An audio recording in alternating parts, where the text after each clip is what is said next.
Let me start by saying I'm not a travel expert. In fact, I have to take Dramamine if I go on a boat or a plane. But I was really excited by we went out to lunch. The Retirement Association had a luncheon last May, and we went to Blue Ocean in Carlsbad, and there were five ladies together, and we got to talking, and two of them were real travelers, and they talked about their experiences and their tips and tricks, and it was a really lively conversation. And I didn't take notes, but I remembered that they were really knowledgeable, and so I contacted them later and asked them about their tips. And I also asked a travel agent friend of mine to share her tips. And so what follows, what you're going to hear about, is the things that I learned from these people. So if we go to link 1,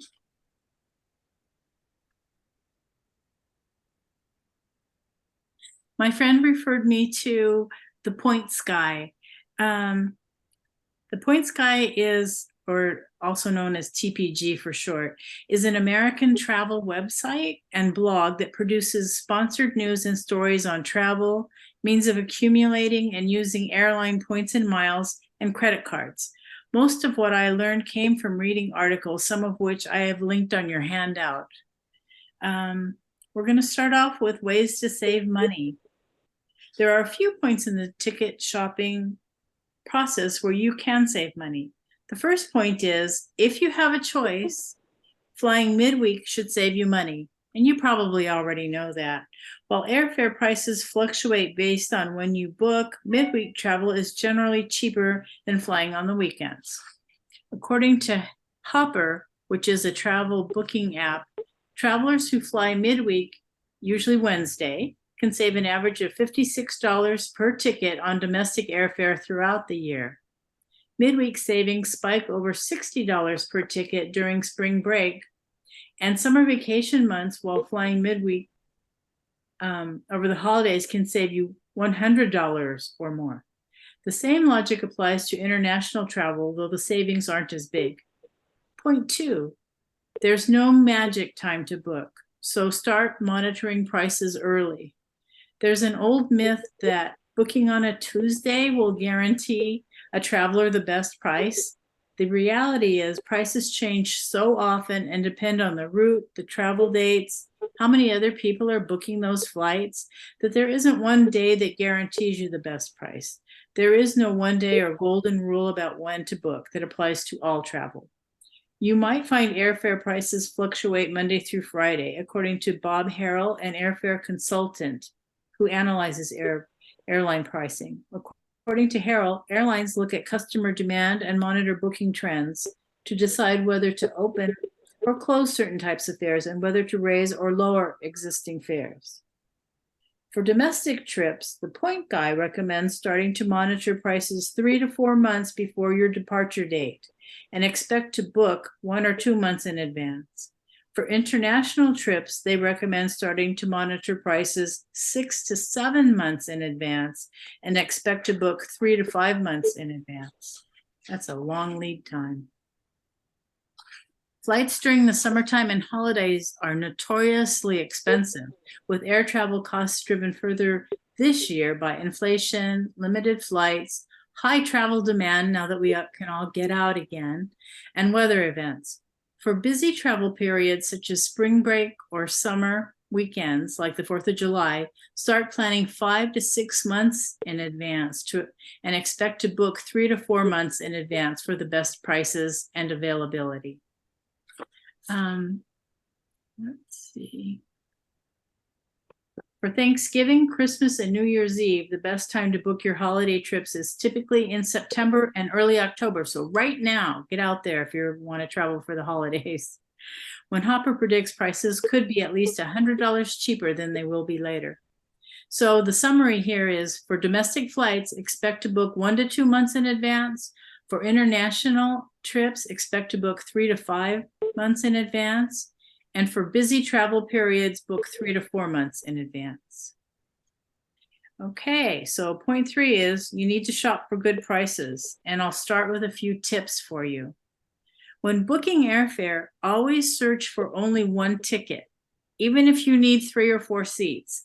Airline pricing systems create groups of tickets at various fares, so pockets of tickets, and you're looking to get the lowest price for your group, but may not pay the same price for each ticket. For example, if there are 2 seats left in that flight at $100, and then the next cheapest seat is $120, if you search for 4 tickets, all 4 will price at $120, totaling $480, because the airline, of course, is interested in maximizing their profit. If you search individual tickets for that flight, you will be able to purchase the 2 tickets for $100 and then 2 more for $120, and so you'll be paying $440 and saving $40 total on your group. It's kind of tedious, but it gets down to like being tricky. You might also consider searching one way for domestic flights. So search the flight out and the flight home separately. You may end up using different airlines, but you could get a cheaper total cost. So tip 2 is willingness to take a layover or stop along the way is one of your best bets to save money when you fly. On average, nonstop fares have been 20% higher than a flight with stops. So I thought about that a lot because I don't like, on long trips, a nonstop is tedious. And I do like to stop so I can stretch my legs and all that. But on a short trip like San Diego to San Francisco, I don't want to make a stop in Phoenix or Las Vegas on the way. It just wastes time. So that's kind of something that you have to judge for yourself. Tip 3 is try using a price monitoring tool to get real-time updates. You might also consider checking for last-minute deals. This is kind of risky, so don't you have to be somewhere at a particular date, but you can find last-minute deals because business travel is down right now, and airlines used to count on high last-minute prices for business travelers, and if those tickets don't sell, they'll drop the prices and you could get a deal. Okay, so now we're going to start searching for flights. The most efficient way to search for and compare deals involves searching multiple airlines at once, and there are various ways to do that. Hopper has a flight watch tool, and I don't have a link for you for Hopper. You can just Google it, but the deal is it's a free online app, but I didn't want to load the app, so you can search it yourself and get it if you're interested. If we go to link 2 on our list, we have Google Flights. And Google Flights, as you can see, is pretty straightforward. It has all the flights except Southwest Airlines, which is kind of a bummer. But it's pretty straightforward for entering your search. You can show your departure date, where you want to go, when you want to leave, when you want to come home. And you can also monitor the prices so that when the prices change, you get notified. So the first time I looked at this, I just put a notify on trips from San Diego to San Francisco, and it's been less than a week, and I've had 3 notifications, both of price up and lower prices. So it's very effective. Okay. Google Flights is a website with a powerful search engine, as you well know. And it's easy to use. They'll show you all the available flights for a given search, but it doesn't influence or force you in any way to book with anybody. It might show you flights from Southwest, but it won't show you the prices. So you have to search Southwest Airlines separately. Google is not a travel agency. So anything that you find through Google Flights, you still have to click through to the airline to actually purchase a ticket, or a travel agency.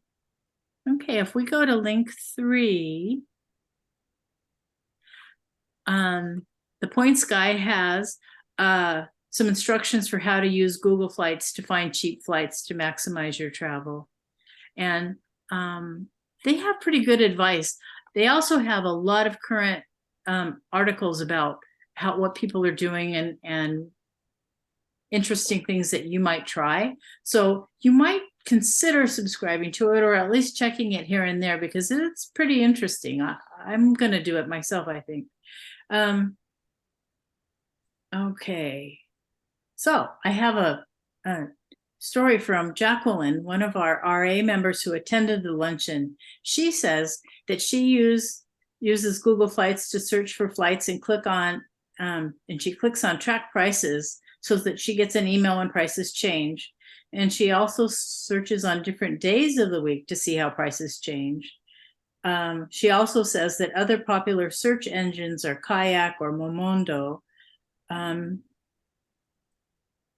She's a frequent flyer on a couple of airlines, and she looks at those airlines more closely to compare prices. So she's sort of grouping the airlines she's interested in. Also, Expedia, Orbitz, TripAdvisor, and Kayak are all online travel agencies, and you can do searches through them, but because they're interested in selling you a flight, there's some degree of pressure involved in working through them. Okay, so point 4 on saving money is a very significant way to save, is to use credit cards that offer rewards and points. I was pretty hesitant to make this recommendation because I myself was kind of wary of it, but almost every success story that you hear involves people using credit cards with points and rewards. So if you do nothing else, go to the website that Vanya's about to take us to and read this article. So link 4 is Points Guy's Guide to Getting Started with Points, Miles, and Credit Cards. It has good explanations, and if we scroll down, there's a little video, just sort of an introduction, and I'd like you to listen to it because it's short and he's pretty good at summarizing things for us. Oh hey, my name is Mark Ramos, and today we're going over what points and miles are, how to earn them, and how to burn them. Well, I mean how to use them, burn them, whatever, you know what I mean. All right, let's do it. Welcome to PowerPointers, the show where I'll be guiding you through everything you need to know to get started in the points and miles game. Let's jump right into it. What are points and miles? Simply put, points and miles are a type of currency. There are 3 important categories of points and miles. Airline miles, which can be used to pay for airline flights with a specific carrier. Hotel points, which can be used to pay for hotel stays with a specific chain. And credit card points, which can be used for a number of things, including cash back, statement credits, paid travel, and more. The industries of credit cards, airlines, and hotels are closely intertwined, and the point of the whole hobby is to use those currencies to travel the world for little to no out-of-pocket cost. Using your points and miles to travel is what we call an award redemption. You're going to be here. So what he is going to tell us about is that these award redemptions come from things like you obtain a rewards credit card. So there are several, and the Points Guy website actually has a rating of all the major credit cards and the pros and cons of each that you might be interested in. One little note there, though, is the Points Guy receives compensation from credit companies. So you might be getting a slightly skewed view of the credit world if you go only by their recommendations. But it goes through purchases like often with a credit card, you get a reward for obtaining the credit card in the first place. They start you off with a number of points. And then everything that you do, either through booking hotels, booking flights, or simple credit card purchases, adds more and more points to your account. And so I wanted to tell you, one of the other members in the Carlsbad Lunch group had really exciting credit card success story. Faye used the United Visa card for every purchase that she normally makes in her business. So she has quite a few points in miles. On her last 4 trips, which were to Papua New Guinea, Ethiopia, Morocco, and Russia, she didn't pay any airfare. Her points paid for those flights. So, huge incentive, I feel, to consider this. It's she says that she didn't fly first class or business class. You know, there was economy there, but still, it paid for those 4 huge vacations. So there's really a tremendous plus to doing it. I wasn't going to do it. Now I think I might. And it's really interesting what you can learn about. It seems so easy. And the one cardinal rule here that really is important to keep in mind is if you do get one of these credit cards, it's highly important to not build a balance. You need to pay off your entire credit card bill in full every month. That's his cardinal rule, because otherwise you could get yourself into some trouble trying to reach a goal on points when you really need to make sure you don't spend more than you can afford. So, okay, the fifth and final way that we can save money is a special program that Southwest has called the Southwest Companion Pass, and that'll be link 5.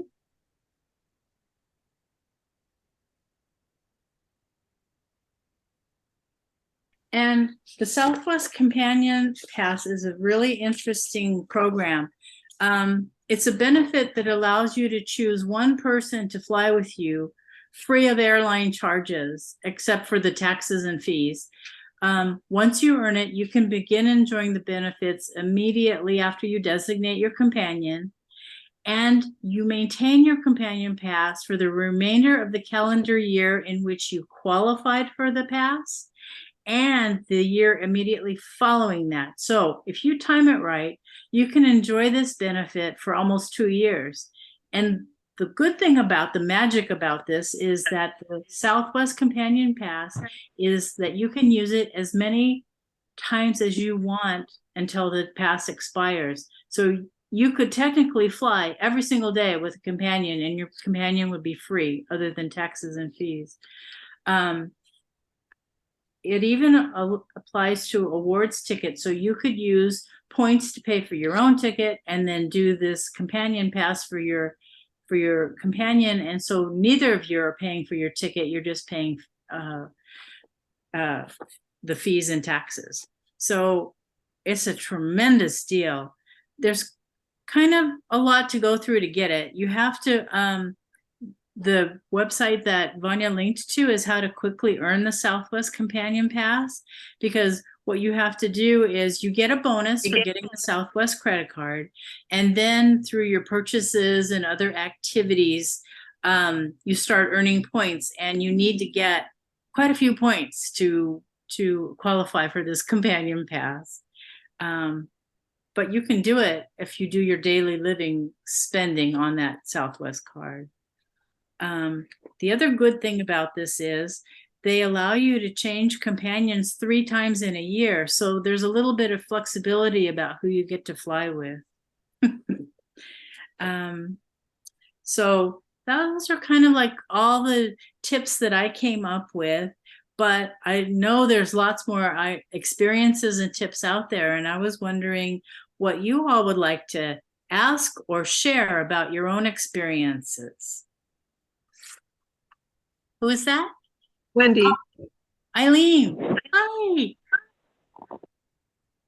Oh, it's Wendy who had the comment. If you're going to use your mileage for a ticket,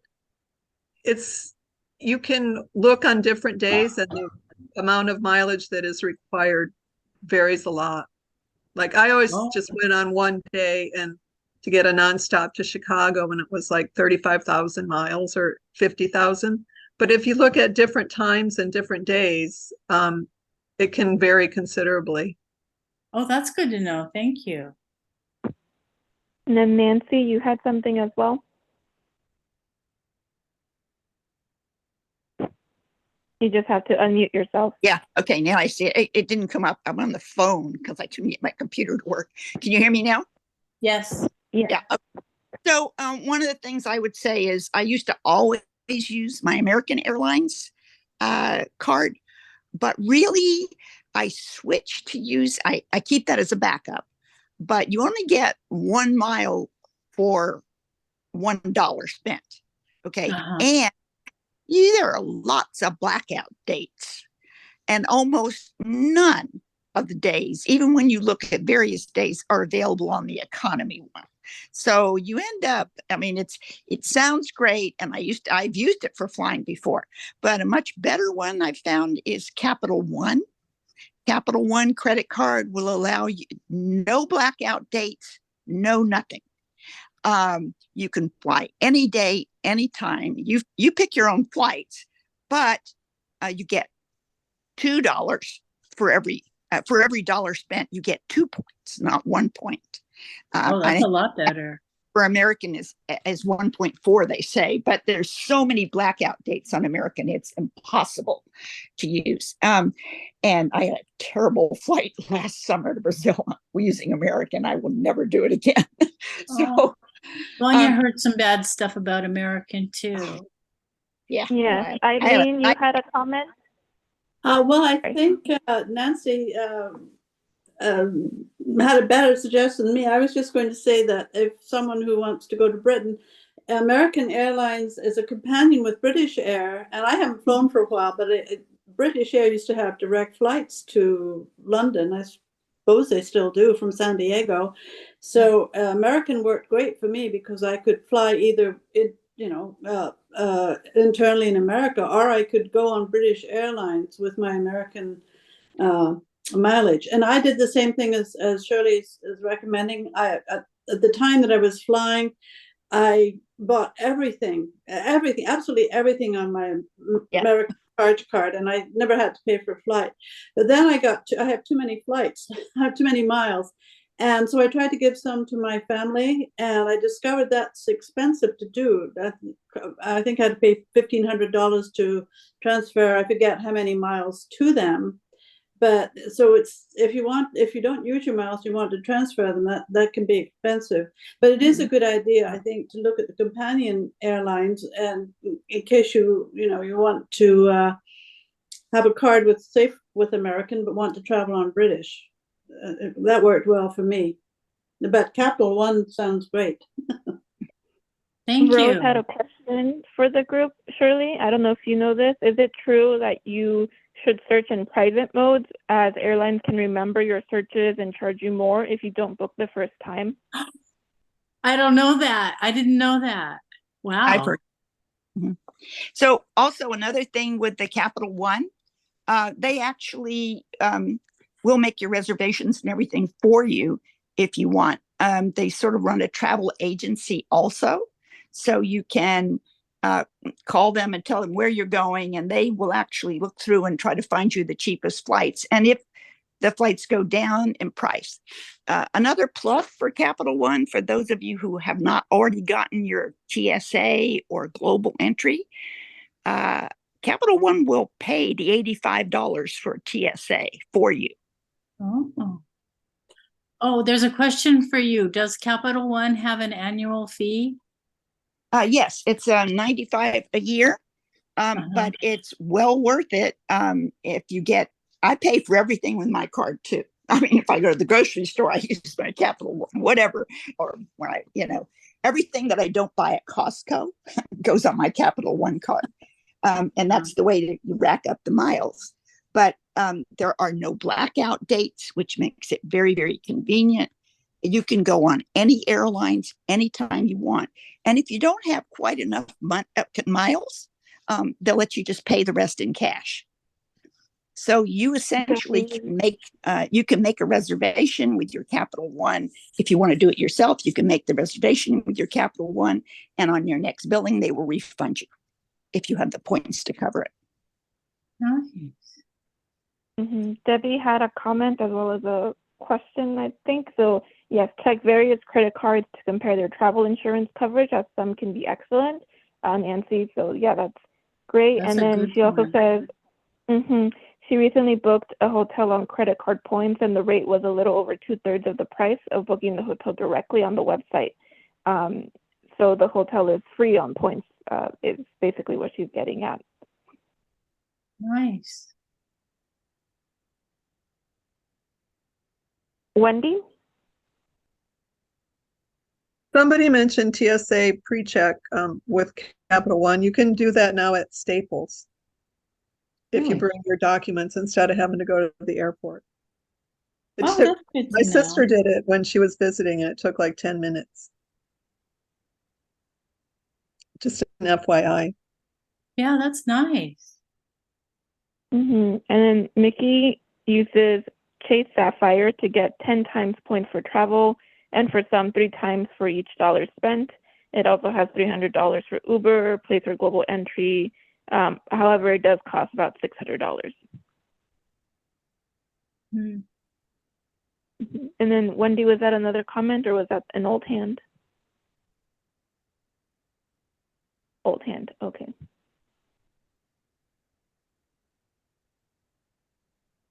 Fran? Mute. Yes, I think most of us get little envelopes in the mail on a frequent basis where some of our cards will give us like 5 times the points for a limited amount of time. I just don't take the time to coordinate those because I don't travel that much, but it's always an option. Thank you. Nancy?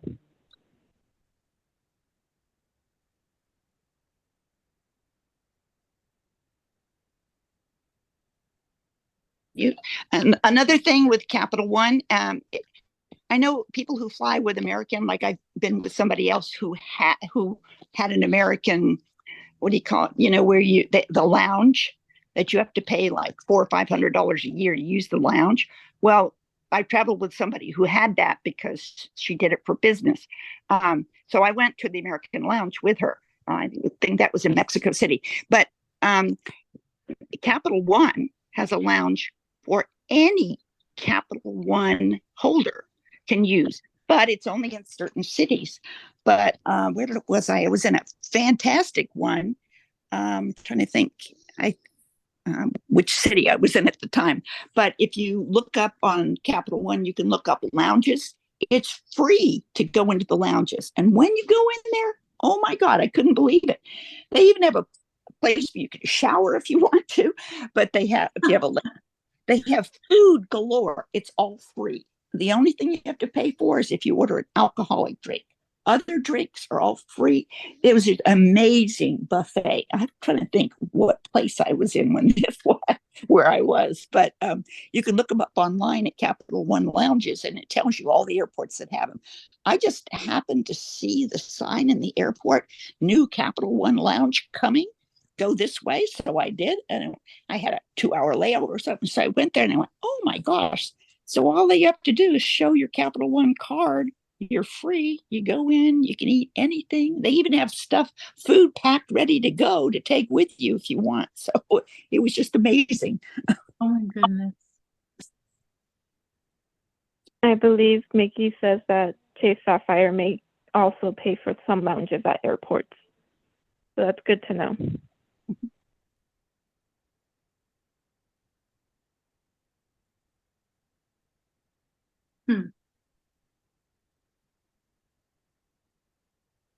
Fran?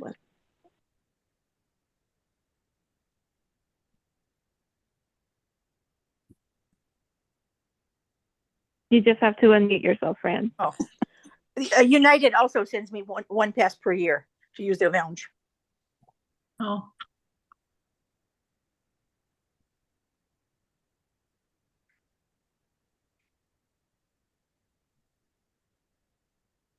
All right. Does anyone else have any things they remember that they did for cheaper flights?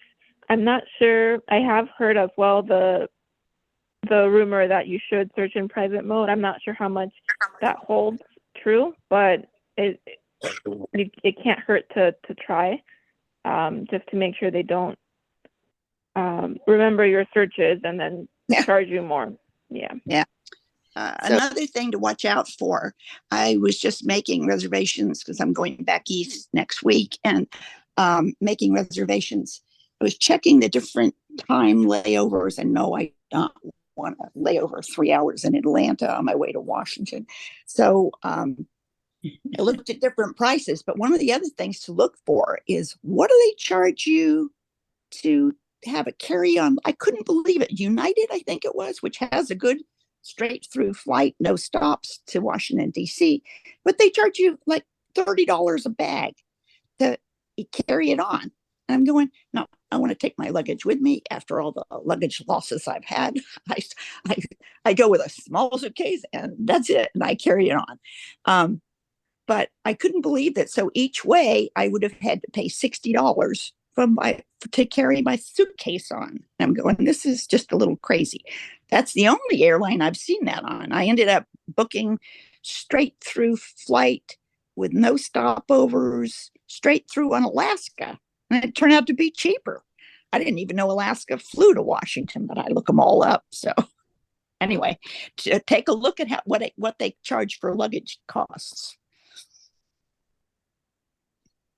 Thank you, Nancy. And then Wendy had the question, why doesn't Southwest participate in price comparison websites?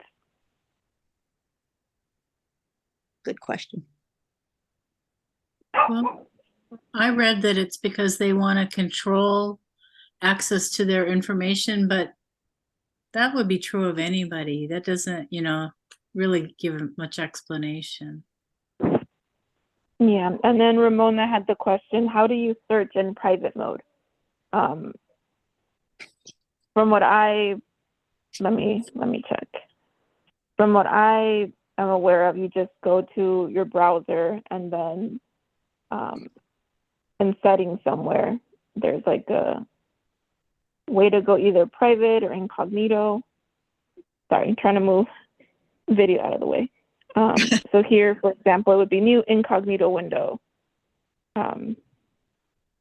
And then this would pop up so that the browser itself doesn't save your browsing history. So your searches wouldn't save, and then you could continue to search without that data being saved and the price is going up potentially. I'm not sure if it's true or not, but that's one way. Anyone else have a tip for this? Oh, yes, Debbie. Perfect. Control-Shift-N takes you to incognito. Control-Shift-N.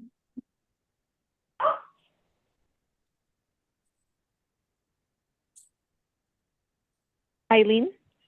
Oh, well, that was my question, because when you first described how you could avoid being tracked by the airline, your voice kind of broke up on my computer and I couldn't understand what you said. And then this time I missed it again because I didn't realize what the question was. So it's Control-Shift-N takes you to incognito. At what point do you do that? I believe when you're first, instead of going straight into Google, you open your browser, wherever it is, and then Control-Shift-N. I don't know if that works for everyone or if it's just, it works for me on Windows, so. Okay, thank you. Mm-hmm.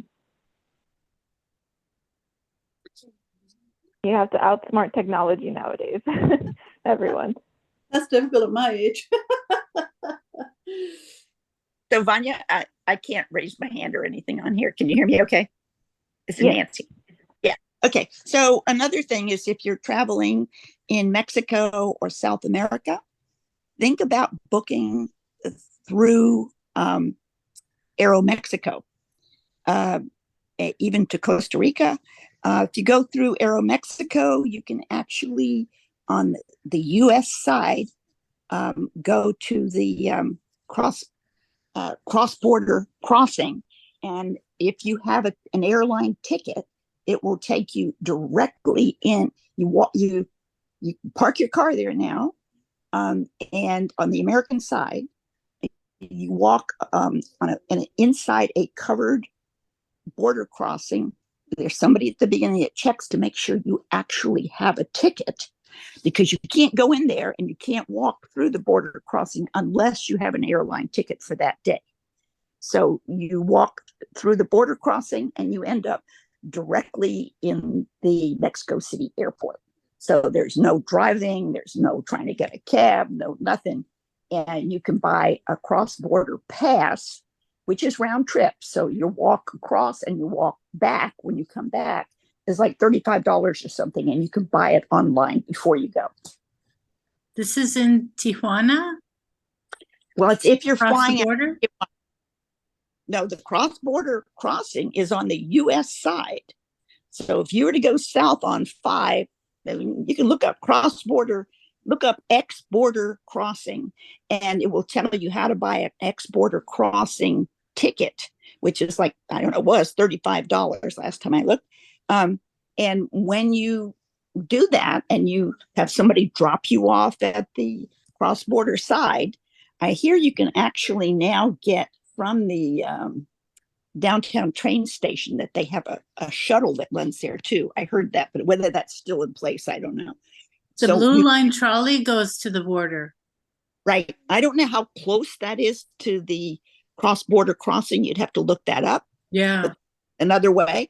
But the cross-border thing that people don't know about is was built specifically for airline passengers. So you have to show you have a ticket. You just walk like, oh, I don't know, it's like less than a quarter mile in the enclosed wooden crossing that goes, and you end up directly in the Tijuana airport. You show your ticket, they check your cross-border, everything. There's nothing to it.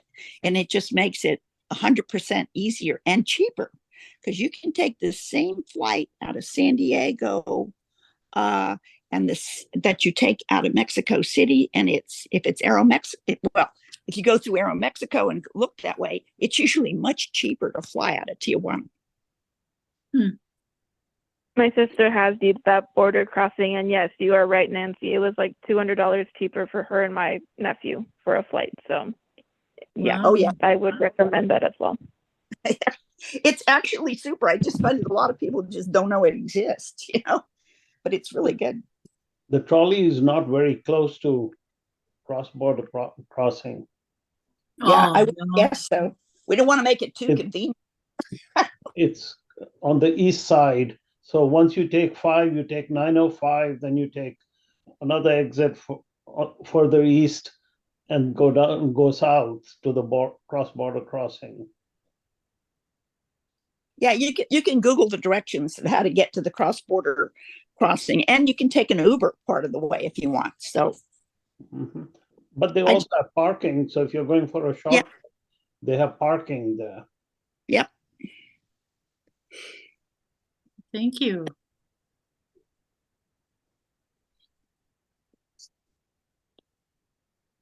Does anyone else have anything to add? This was a really great conversation. I can't wait to be able to start flying more in my future. Who has trips planned? Just be careful when you fly the Mexican airlines, because they often, for example, I'm a photographer and I take with me my tripod or a monopod, and American Airlines will allow me to carry it in my hand. I got to the airport, I checked in my bags, and then they said, oh, no, you can't take this. What do you do now? Do you toss it out? And it's a $800 tripod. I can't throw it away. So it was a difficult situation. Yeah, good to look out for all of those things. It depends on which countries you're flying into, too. I have a friend who flew through Panama City on the way to what we're going to, I think it's Peru. And they took all his rechargeable batteries away, which is a little crazy because he used rechargeable batteries in his phone. I mean, in his camera, and they took all of his rechargeable batteries. They said, no, you can't take any batteries. But that's the only way the thing works. They took them all. He had nothing he could do about it.